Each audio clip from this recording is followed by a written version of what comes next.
好，欢迎您回到新闻大白话的节目现场，我是钱子，介绍这1个小时的来宾。首先是资深媒体人董志森，是钱子好，大家好，以及国际政治专家赖岳乾老师。主持人好，观众朋友大家好。前海军舰舰长吕礼师，主持人好，各位观众大家好。好，现在川普直接开战加拿大，我讲的是关税上面、商业上面的宣战哦。我们来看看加拿大制造的飞机认证，川普说我现在把你撤销哦。他的理由是什么呢？他说我们美国的湾流认证，你加拿大不给我这个通过。那现在还封杀美国货，所以呢，你加拿大的庞巴迪呀，这个飞机认证我把你取消是刚好而已呀，而且呢，我可能要课征你50%的惩罚性关税。所以川普现在呢，随随便便就生气，随随便便就祭出制裁，包括 USMCA， 这是什么呢？这是美国、墨西哥、加拿大之间的这个自由贸易协定啊，已经行之有年了，是他在第1任的时候制定的。那现在呢，他说我要来好好的审一审咯，这某种程度也是一种威胁性的言辞啊。这是贝森特他讲说我要鼓励你卡尼你要做对加拿大人民最有利的事情。我们即将要做各种的自由贸易协定的谈判了这个威胁意味十足金融时报就说了美国官员私下3度会见加拿大的独派团体。这是这个加拿大有一个省份叫亚伯达省，因为他很有钱，他一直想要独立嘛所以你可以看到美国在后头好像在煽风点火见他们，然后呢，对方要跟他们争取一笔5000亿美元的贷款那希望有朝一日透过独立公投这个建国基金大概是这个意思，对他们的这个当地的这个亚伯达提供资金所以现在川普可能真的是某种程度要刻意的针对加拿大就你不听我的话，我就搞你。另外我们看到呢，加拿大也不是塑胶嘛，他现在跟北京签订的一些协议，而且呢，它境内有很多的石油，那出口的石油过去很多是卖到美国的，那现在我向其他非美国国家出口我故意不卖给你美国，我卖给其他地方的人那英国首相我们看到施凯尔昨天登陆了，他到北京去访问，跟习近平会晤成为8年来首位访中的英国首相，双方谈了80分钟比预期多出了1倍。那施凯尔说跟北京接触是看清全相，他想要知道中国到底长什么样子这个有点像是我们过去讲的瞎子摸象，你摸到一条腿原来这个大象长得是这样子这个长形的，你摸到耳朵原来大象长得是这样子，有一点点这个不规则形。所以呢，你看到施凯尔怎么说？他说有人摸到腿觉得是枕头，有人摸到腹部觉得是一座墙这是反映外界对中国的看法。所以我相信经过接触会有更广泛更深入的了解，他要全面了解中国。某种程度他也在讲过去很多媒体或者各种的认知作战让他看不清楚中国的真实样貌，所以他决定自己去看。好，那英国公布了10项协议，其中 AZ 这个药厂大家应该很熟悉，砸了150亿美元在中国大陆做投资。那另外呢，还有包括以后的英国公民到中国大陆可以拿到30天的免签证，威士忌whisky 关税也减半了。那我们可以看到呢，投其所好。这个施凯尔赠送给习近平曼联的胜利球，因为2个都是足球迷嘛那这一次英国首相施凯尔访中很紧张，很紧张吗？因为我们看到一些肢体动作，包括他下飞机的时候同手同脚，那面对军乐队的时候呢，敬礼也是慢半拍，而且一直不断的左右张望，好像看起来很紧张所以媒体其实都会捕捉到这一些小的动作，是不是真的很紧张呢？我们看到呢，某种程度英国的拜访团全员也很尊重当地的一个习惯跟文化他们都用筷子在吃饭的时候，因为西方人有时候不太会用筷子可是他们全员用筷子那刀叉备在旁边，可是都没有派上用场那这也是尊重当地的一个习惯跟文化。那另外德国的总理也讲了这个梅尔茨就说，我们德国不愿意在政治上屈从美国，作为民主国家，我们是合作伙伴加盟友，而不是你的属下呀，你不要对我颐指气使哦。那我们看到欧盟和印度签的 FTA 克鲁曼说世界诉请与美国离婚这是什么意思啊？因为川普就是动不动喜怒无常所以呢，尽管这个欧盟跟印度签下 FTA， 川普也很生气不断的怒骂，可是他也莫可奈何，因为他已经没有牌可以打了。美国恃强凌弱，跟其他国家的经济关系已经发生了很大的变化了，所以这个世界现在有一个潮流，跟美国离婚，大家往这个方向迈进那我们看到呢，中国大陆是反向而行，我们看到各国这个前仆后继的到北京去访问，所以外交热潮折射了大国坚守与担当。美国不做世界的领头羊，那有其他的国家就补上了。来，请教赖老师。庞巴迪这个小飞机是加拿大的一个很好的一个作品美国其实买的也不少那它对于私人的客机或者是属于区间的这种短程的飞机来讲，它是很好用的一款飞机。它跟巴西都是相互竞争的也很有竞争力。我觉得美国现在取消片面的取消它的认证，就是适航证。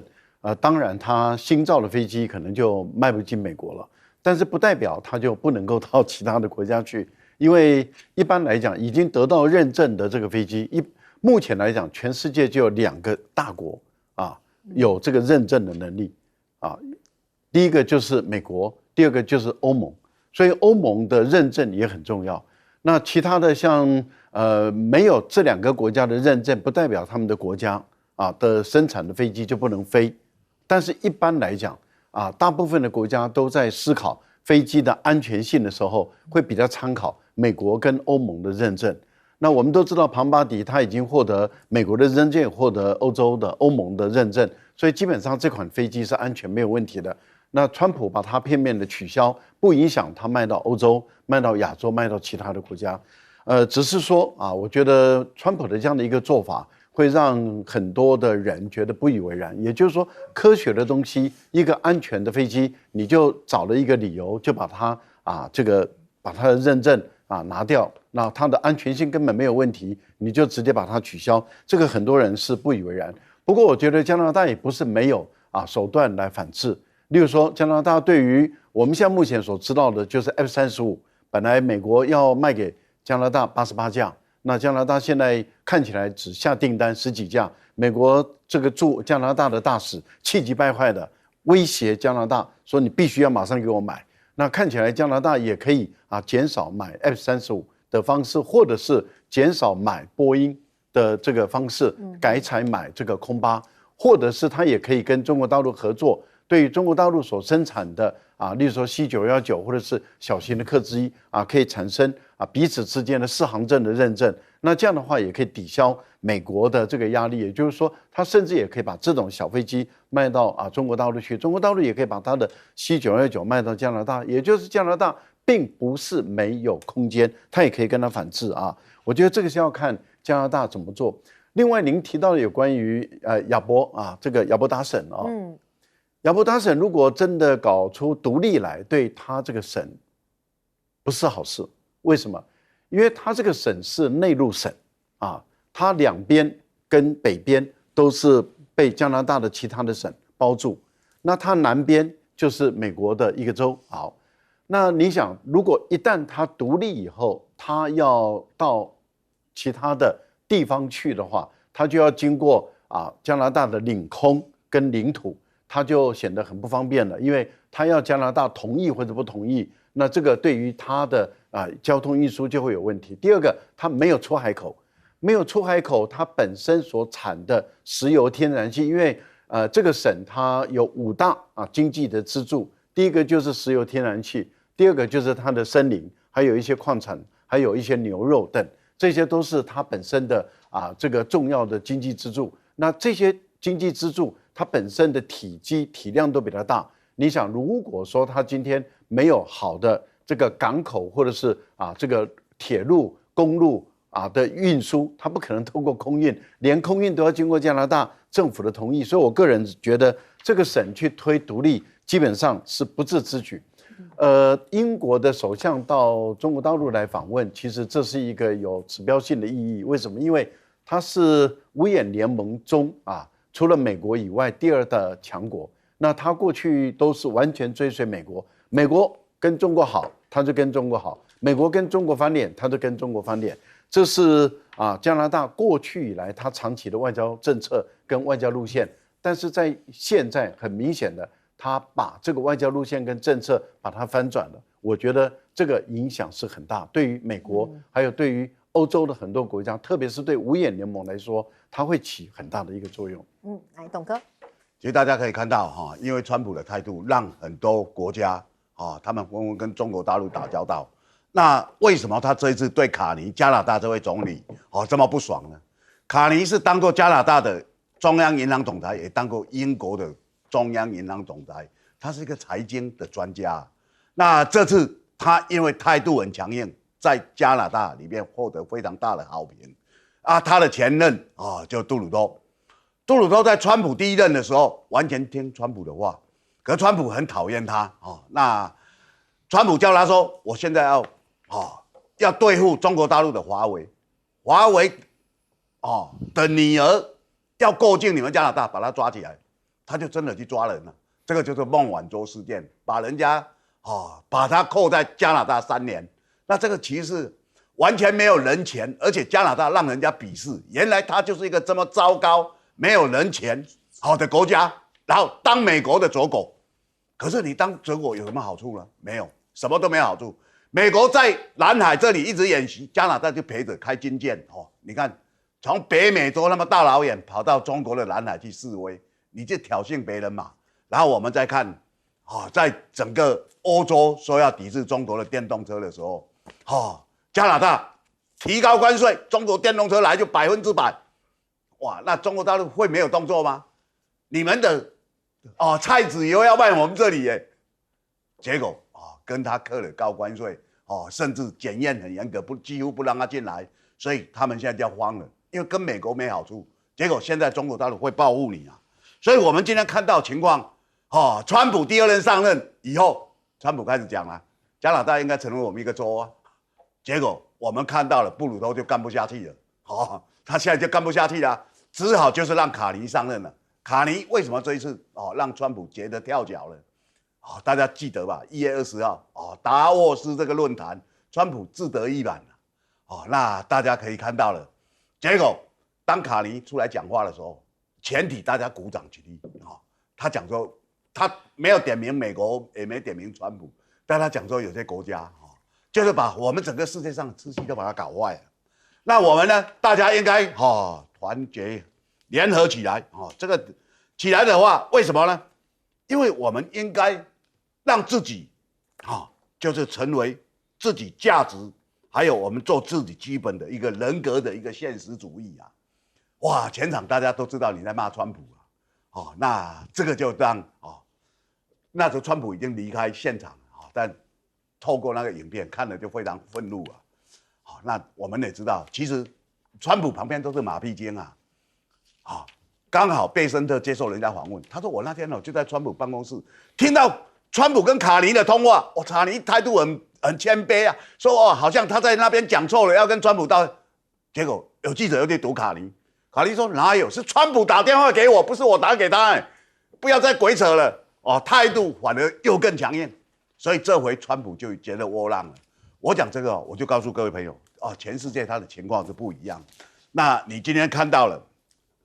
斯凯尔去了，斯凯尔去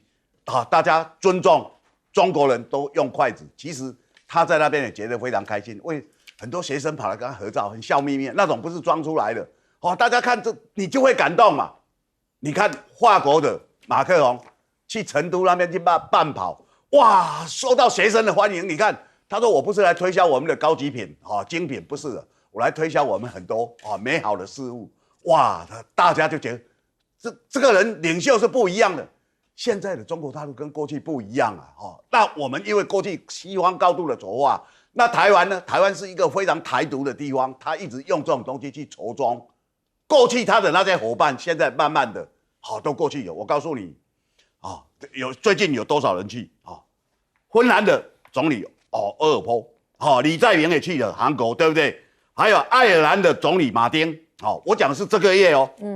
大家也知道，前阵子西班牙国王、泰国国王都去了，是这次去了以后，我告诉你，2月就是德国的总理梅尔兹要去，是也是带了一堆人，所以大家看世界局势不一样了，台湾还在搞对抗，省省吧。大家应该是好好的相处，有来有往，这样子比较好。来，舰长，如果根据《金融时报》的报道啊，也就是美国的官员、国务院的官员已经3度会见加拿大分裂主义的团体啊，那这就告诉我们，其实美国支持这一些分裂国家的团体，其实一直是他的外交工具之一。那他只要觉得，他觉得你有用，他就把你拉来，然后各种的利用；他觉得你没用，一脚把你踢开。如果我们看到4月份这一个川普总统跟习近平主席，他能够获致一个两方面一个可以接受的共识的时候，我们就看看美国还会不会讲台独。那至于说啊，刚刚无论是赖老师跟董哥都提了非常多的这些领袖到达了这一个中国大陆，他们为的是什么？其实我们不要把他们想得太高大上，他们想的就是下一次的选举。下一次的选举要如何能胜选，不是如何跟美国站在一起，而是如何能够让人民过上好日子。那过上好日子，就要有与其他国家良好的外交以及贸易。那现在谁能够撑起这个世界贸易？大家看来看去，也只有中国大陆。我们来看一看英国最近几年的贸易啊，我们就可以看得出来，自从2022年这个我们可以看到这个特拉斯，也就是44天的这个首相下台之后，其实苏纳克给带来的这个 GDP 呢，其实也不怎么样。但是我们看到现在的施凯尔，其实他大规模的扭转过去的一个看法，例如说他现在到达了中国大陆，我们就看到全面的翻扬，让英国的经济反转。那同样的，如果我们来看通货膨胀也是这样，为什么特拉斯非下台不可？因为你除了没有办法创造良好的经济，但是呢，国内的通货膨胀却非常的可怕。但是我们来看看施凯尔，他其实现在走的就像务实外交一样，他不得罪美国，但是呢，他也跟中国做良好的一个交往。那其实现在大家为什么这些中等国家为什么都联合的联手的合作？其实那个是川普的无限霸凌，把这一些国家全部挤在一起，大家必须要抱团取暖。我们来看看川普到底要对伊朗怎么办。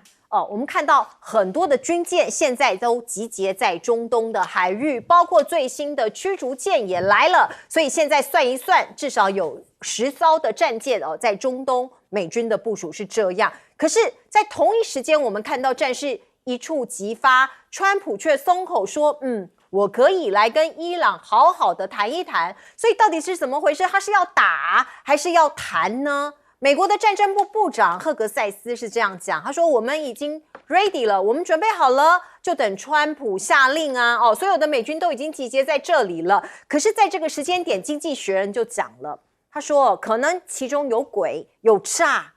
讲谈判可能是烟雾弹哦。去年大家还记得吗？那个时候也是一样对伊朗核设施做一些破坏。那个时候川普就说2周我要给你谈判2周可是3天后就打了耶突袭德黑兰所以可能现在德黑兰啊、伊朗啊可能要十分紧张了哟他们对自己的内部的人民也是这样，他们启动了暂时的避难设施说万一真的发生什么样轰炸或是战争行为的话，平常可以停车啊的那些地下停车场改成暂时避难用的空间所以看起来的确伊朗也在做准备。除了避难的相关的规划之外他们的强硬派还扬言要封锁全球的能源动脉，这是荷姆兹海峡。大家知道这一条海峡是全球的经济动脉哦。那伊朗说计划在2月1号和2号在这里呢实施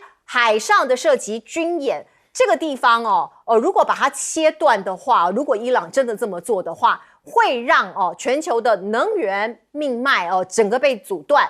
而且会耗资数十亿美元的美国军舰虚幻威望这个是伊朗这边他们放出来的一个讯息，威胁的一个讯息那我们知道呢，荷姆兹海峡是连接波斯湾跟阿曼湾唯一的通道，占全球20%到25%的石油运输，以及20%的液化天然气的贸易。所以它的地位的重要性真是不言可喻啊。那另外呢，俄罗斯说是送给伊朗战斗直升机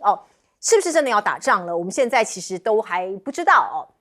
只是这个氛围非常的紧张。除了对伊朗的威胁之外，我们看到今天川普宣布整个美国进入紧急状态，到底是为哪桩呢？原来是针对古巴啊。他说古巴这个是一个共产政权，对美国国家安全有很大的威胁跟影响所以如果你跟古巴买石油的国家，我都要对你课关税那完全展现美国优先的强硬立场这个突如其来的这一招，而且他还宣布说这是美国的紧急状态，所以你看到古巴民众他们这个革命的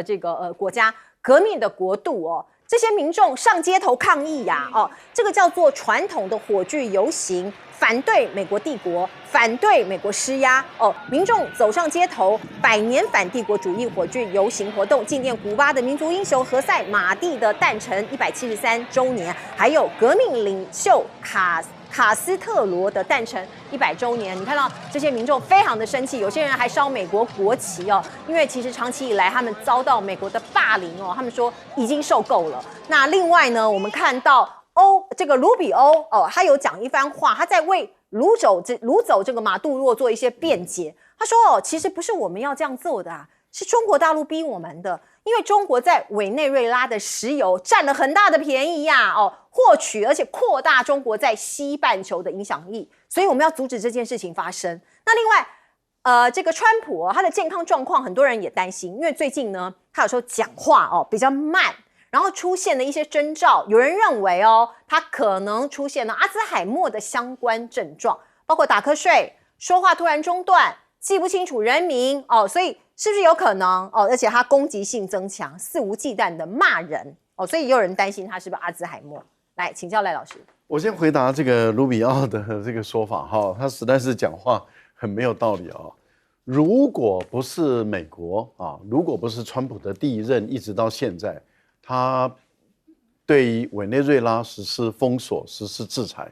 而联合国大会已经很多次表决都通过了美国应该解除单方面对委内瑞拉还有对古巴的制裁，因为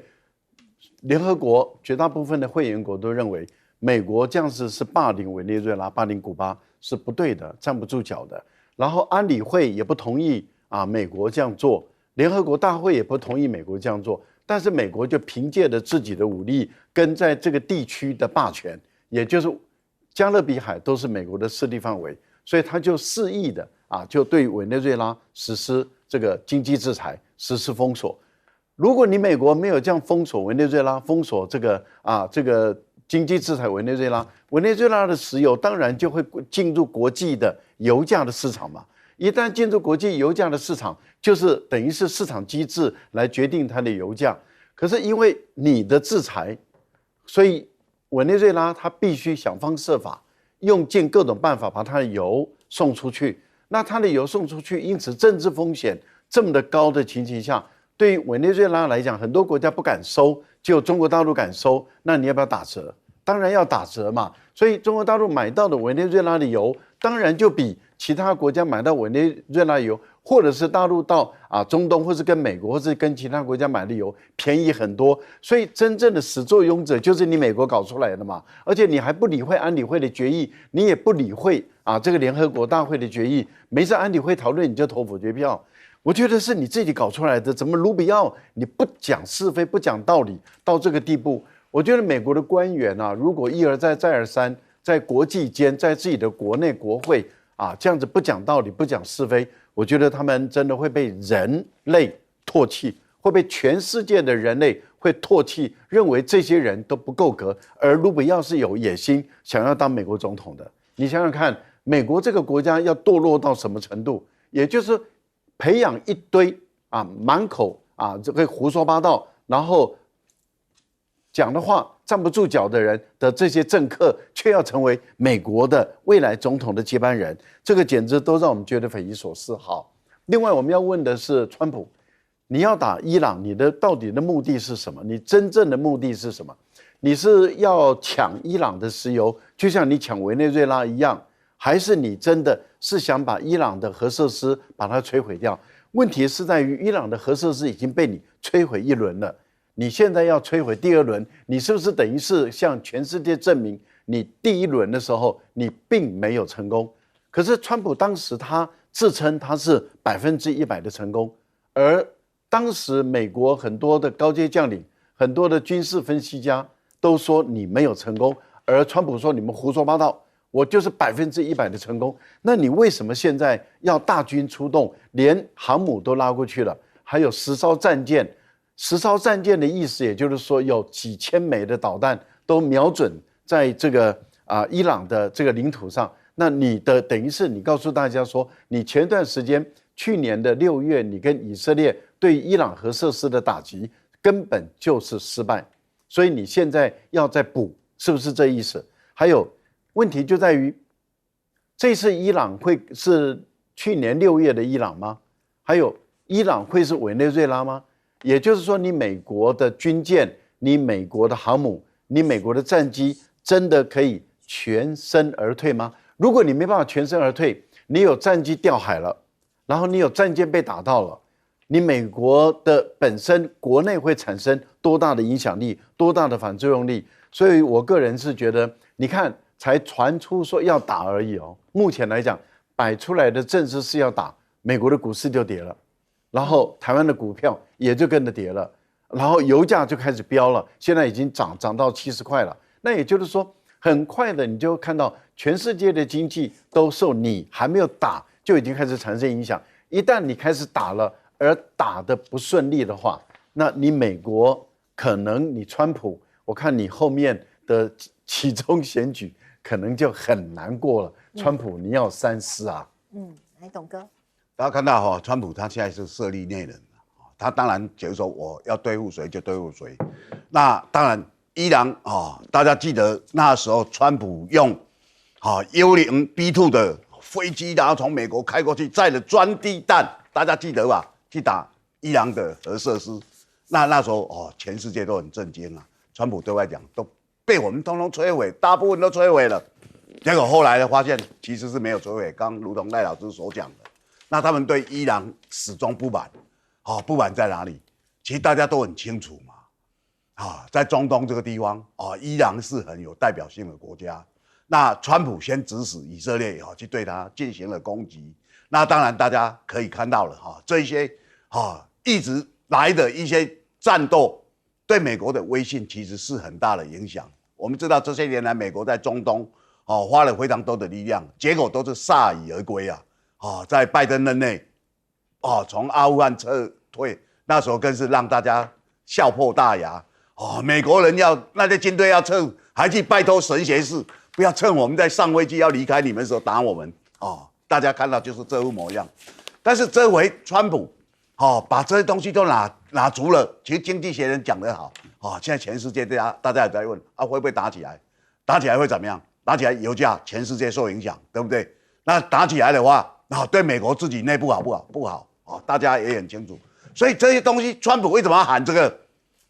川普动作常常弄很大，但是我们看到了这些动作，如果真的美国在中亚在带动一次战争，那对美国的其中选举会有帮助吗？过去老布希那时候发动了沙漠战争，他成为美国最漂亮的英雄，他有没有连任？没有。他输给克林顿了，所以当你打下去以后，会有人牺牲性命美国人的子弟那当然可能你的敌人会死很多人，可是战争是美国人不期待的好，美国非常多人是反战，为什么我们要派我们的子弟到别人的国家里面去打仗？那这回可以看到了，所有这些东西都是为了美国个人的利益。所以你听到卢比欧讲这个是最好笑，因为川普现在旁边就是这些马屁精嘛，卢比欧啦，贝森特啦，就这些人啦，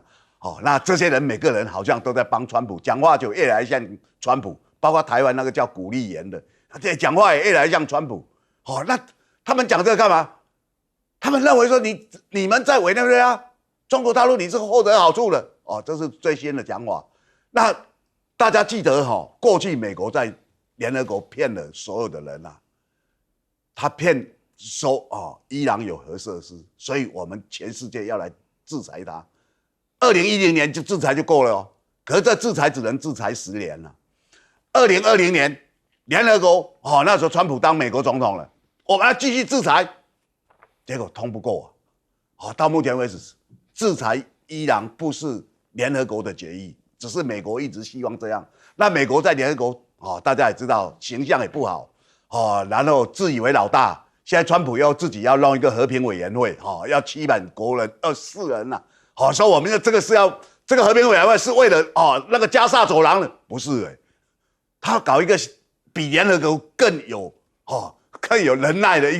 个委员会，由自己来当永远的主席。我卸任了以后，我继续干联合国主席，你懂不懂？但我这个主席有多大呢？各位你可能不太了解这个和平委员会所有会员通过了，主席有否决权。然后我不干美国总统，我继续干主席。可这个是只要他自己不想下台就终身制，然后他可以在里面定相关的法规，可以决定对哪一个国家做任何的处决裁决，比联合国的那个还大，你知道吗？所以大家就觉得，而且他还觉得很骄傲他认为加拿大的卡尼得罪他。我本来邀请卡尼，我把它撤销、取消。各位，我们今天真的是跟一个疯子在耍得团团转。所以如果全世界没有中国大陆跟俄国的话，全世界在川普眼中都是他的殖民地，这个很清楚嘛。来，舰长，我们看一下现在美国的海军学会所发布的美国各航空母舰的位置我们就可以发现我们要讲中东我们来看加勒比海那加勒比海现在马杜罗都已经被抓了，那你现在这个福特号跟这个硫磺岛号还在那边干嘛？针对的就是古巴古巴已经被因为这一个委内瑞拉已经被整得胡说八道。我们来看看它的 GDP， 以这个从2020年到2025年，它的 GDP 竟然都是负的。为什么？因为其实它需要委内瑞拉的油，那也因为如此，那它的一个披索其实贬值的非常厉害，一飞冲天那现在，所以我要特别强调的，也就是川普经常在搞什么声东击西，他现在在讲的好像是在讲这一个伊朗，但是他可能随时对付他南边的邻居那至于说伊朗刚刚赖老师说的没错上一次他打的这一个叫做纳塔兹这个地方也是一个核设施的重地，可是那个伊朗果然不死心他在南边的这一个靠山，也就是挖了一个更深的地道，也就是你上一次碉堡克星如果没打穿，你这一次你更打不穿，那你更打不穿的话，它的400公斤的这个浓缩铀呢就能够确保。那我们现在讲有这么多的大军集结在这一个波斯湾，那其实这些都不是重点重点在我们讲到的林肯号，还有另外一艘，我们待会就会看得到那这一些虽然都是伯克级驱逐舰，它都可以打这个战斧巡弋飞弹，可是实际上对陆上活动目标攻击它需要战机那战机只能靠航空母舰，但是我们讲说这一些舰艇最怕的是什么？反舰飞弹还有无人机。我们来看看这里的3条线分别就是300公里、200公里以及120公里的各式的这个反舰飞弹，而且不要忘了这个胡塞组织背后的老大哥是谁？背后的老大哥就是那个伊朗啊。那既然那个胡塞组织都可以在红海把美军打得胡说八道，那伊朗不行吗？那所以美国在等什么？美国在等第2艘航空母舰打击群。那现在出现了没？其实我们看到最近在动的航空母舰打击群其实有2艘，一艘是罗斯福号，但是罗斯福号呢，它是在圣地亚哥，也就是美国的西岸的部分。但是有一艘叫做布希号，布希号其实在1月13号就离开诺福克基地了，进入这个维吉尼亚海角作战区。这个地方是做什么？它在回收这一个舰载机。所以当它回收舰载机之后，然后川普处理完古巴之后，马上就来面对伊朗。好，我们来看看呢，美国的军机在南海去年10月份接连2架飞机坠机，那到底发生什么事情我们不知道。不过川普倒是爆了一个料，他说这个事情涉及人为破坏，他们很快就会告诉我，所以他埋了一个梗那到底是哪一个原因这个因为飞机坠机这件事情，那当然美国这个会对外界来非常的关注，可是现在调查报告还没有出来。我们再来看看这张照片，从 Newsweek 它这个把它给公布出来，是从美军的手上取得的，说是他们美国跟菲律宾在联合演习的时候，却有一艘中国的军舰尾随在远远的地方在监视美菲海军部队的联合演习。那像这样子紧张的状况是不是也是媒体刻意放出来的讯息呢？再来看看，其实最近有一个新加坡航空展第10届那中国大陆有派这个空军的飞行表演队过去，我们看到7架歼10的表演机队现在已经飞抵了樟宜机场，可是在空中他们有一个一站式的加油也就是空中加油。那这个表演机呢我们可以看到呢，在空中加油这样子的一个画面也透过媒体传播出去所以叫做一站式的直飞新加坡。那中国大陆解放军现在内部到底人事上面有什么样的问题吗？包括张又侠中箭落马这件事情呢，大家都还在揣测原因那我们看到这篇报道是这样讲，他说美国的华府有一点有一点戒备因为过去他们说这个张又侠是美国这边很尊重而且熟知的中国的军方高层的一个对口。那现在他离开了那美国政府如果要跟中国大陆解放军相关的高层要建立沟通的管道现在已经少了就没有了，所以呢他们很担心，希望避免发生意外的冲突或者是误判，所以现在在建立另外一条管道。而我们看到中国大陆跟日本最近的外交事件频传那尤其是高市早苗的台湾有事的这个发言对引起中国大陆非常极度的关切。所以如果假设中日交战的话，会是怎么样的光景呢？我们先来看看，记得这个场景这个是中国海军舰这个歼15B 的舰载机，那个时候从辽宁舰起飞的时候，不是有锁定这个日本的 F-15 2次雷达锁定吗？那时候还引起2国很大的一个口水战。那这个动作现在美国的媒体说这是实战级的前置性反制远超过以往半飞示警的常规模式，所以让日方始料未及。而钓鱼台这个有领土上面的一个争议我们看到中国海警局他主动发布了，他说在2025年他们巡航357天，几乎天天去5年来出动舰艇55万的一个艇次所以你看到他们非常严密的在这个海域这个进出出没。可是这个中国国防部的发言人就讲了，他说日本有可能强登钓鱼岛，所以他们现在也在防范这件事情发生。那另外日本的冲绳因应台湾有事就日本有事的紧急事态所以他们在推演居民的疏散步骤如果真的发生什么事情，那当地的居民会疏散到县外这个步骤他们都已经很清楚的在做一个演练了。那有一件事情也是在中日之间发生了一些包括在对岸很多网友在讨论的，就是靖国神社靖国神社附近说是计划在明天1月30号有一个宝可梦的一个活动那当然我们看到呢，这个触动了中国大陆这边的敏感神经啊。那很多抗议呀，如何啊。不过宝可梦的这个公司有回应，他说不是他们主办的。可是这个中国大陆的这些网友还是认为你踩红线。而且不是初犯所以也记上了一笔。那另外就是熊猫这也是中国大陆已经讲了，我们回收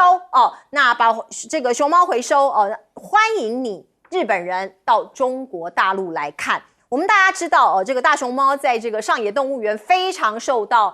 朋友或者小朋友的一个欢迎所以在2008年那个时候呢，大熊猫当地的00去世了。那个时候我们看到包括3年没有大熊猫这个当地的动物园的游客严重下滑。那现在呢，后续的冲击可能大家预估也是很大的。来请教老师。已经过了3个多月了哈，就是去年10月在南海的连续30分钟内，同一个航母2架这个战机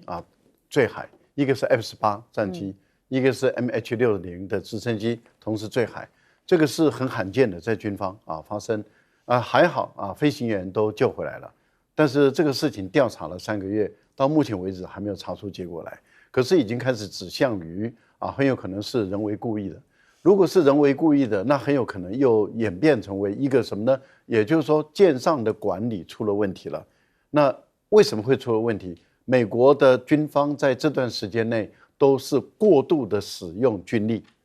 你看前段时间杜鲁门号在这个红海也是过度使用军力，后来也造成了他们的战机的坠海，然后也造成了他们本身这个撞船的一个事件。就是过度使用军力的时候，通常会引起这个舰载官兵的不满。舰载官兵的不满，他们就会在很多小地方上给你搞手脚。一旦给你搞手脚的时候，你可以看到的意外事故就会发生，战损就会发生，而这些战机都是很昂贵的。你一个航母跟那一撞的话，各位想想，第一个它必须要进场维修，一维修它就是没有战斗力了。第二个呢，维修的时间很长，维修的费用很贵。那对于进场一旦维修的时候，这些官兵就放假了。他其实也不是说真的放假了，只是他就不用说一直在海上漂泊，他就可以回家了。我觉得这个部分里面就代表美国的军队的管理事实上已经出现的这样那样的问题，这是要美国自己本身的军方自己要想清楚，你是不是一直在过度的长期的耗损你的战力，过度的使用你的军力造成你的管理上的一个失当。那这次大陆的这个特技表演机队它要特别展现出来的就是他们的优异的飞行能力从中国大陆本土直接飞到新加坡去，然后中间经过空中加油。我想这个是大陆目前来讲，在很多的航空展都一直在展现他们的第一个飞行员的飞行技术非常的高超，空中加油的技术，还有就是他们的运输机，还有他们本身的战斗机，各类型的战斗机都已经达到国际间先进的水平。他们也希望透过这些航空展的时候，把他们的武器都尽量的卖出去。如果能够东盟的国家越来越多国家使用大陆的武器的话，这大陆对他们的影响力就会越来越大。例如说，我们看到泰国向中国大陆买了这个潜舰，那这个泰国跟大陆的关系就比较密，柬埔寨也是如此。好，我们进一下广告。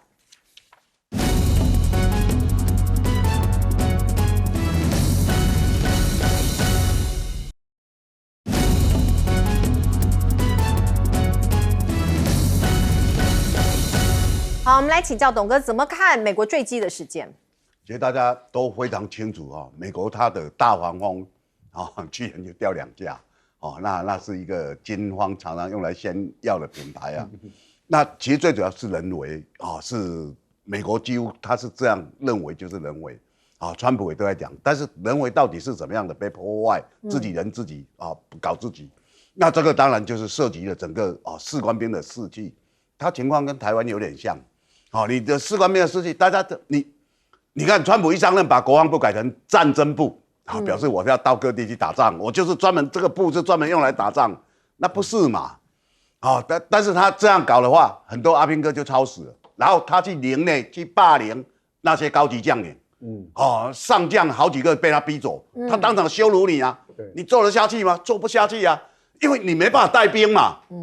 一个叫川普的家伙当众在羞辱我的指挥官，上将指挥官，我这个指挥官怎么去带兵，对不对？军队是讲这个纪律，而且他们很重视这种经验、那个经济跟荣誉嘛。好，那你今天看到美国的情况就很像，所以我跟各位讲，查也查不出来啦。就为什么都有备而来，跟台湾情况很像是怎么样？我们台湾你看习小新接了多少爆料，国防部都在查谁泄密给他，你知道吗？他一直查不出来，为什么？他不去找出说他那些真正的问题，而是勇于要去抓那个吹哨者。他们有多少东西是跟中国大陆买？人家那上面标签都很清楚，只要把盖子打开，里面清清楚楚。他们连这个都不用。所以齐小新说：“你们在检查这些军方的设备是要目测啊，外表看一看就可以了，里面全部是中国大陆东西。”好，那我来讲中国大陆。最近很多人在讲张幼霞，我告诉你这个事情，它其实是很单纯的防腐。军方过去在很多事情借机来贪污，或者来图利某一些人。其实习近平主要针对的是这个，他并不怕说你有多大咖，很多人。每天在发布那些谁被拉下马，他的指兵阵率领部队要到北京去找习近平算账。从过去讲到现在，有哪一个人敢去？说哇，现在张幼霞的部队已经集结，准备要把北京拿下了。各位，你怎么会去相信这些？中国大陆现在的国防他已经这么进步了，是他的部队也很精啊，他现在效忠的就是习近平。一个国家的元首当了10几年，你说他的地位还不稳，你这讲给谁听啊？一般国家元首最多当8年，所以我讲不要听信那一些。现在中国大陆跟过去完全不一样。好，我们进一下广告。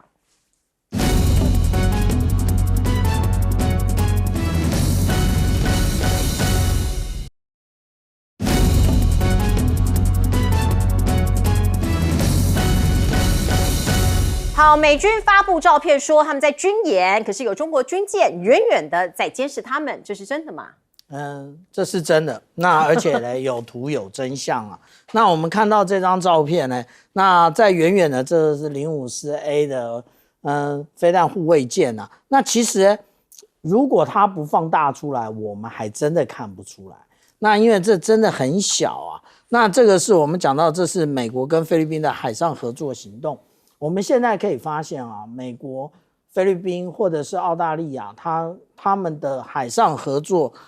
行动越来越多，但是也就是我们常常讲的航行自由行动越来越少啊。那这也不是单一次事件，例如说去年也是有图有真相啊。我们在这远远的也看到的是054A 的飞弹护卫舰，那这个时候就比较精彩了，这是美国、菲律宾、日本、澳大利亚所进行的海上合作行动。这些合作行动为的没有别的，也就是赶快把菲律宾手把手的给带大哦。那至于说他们说张幼霞是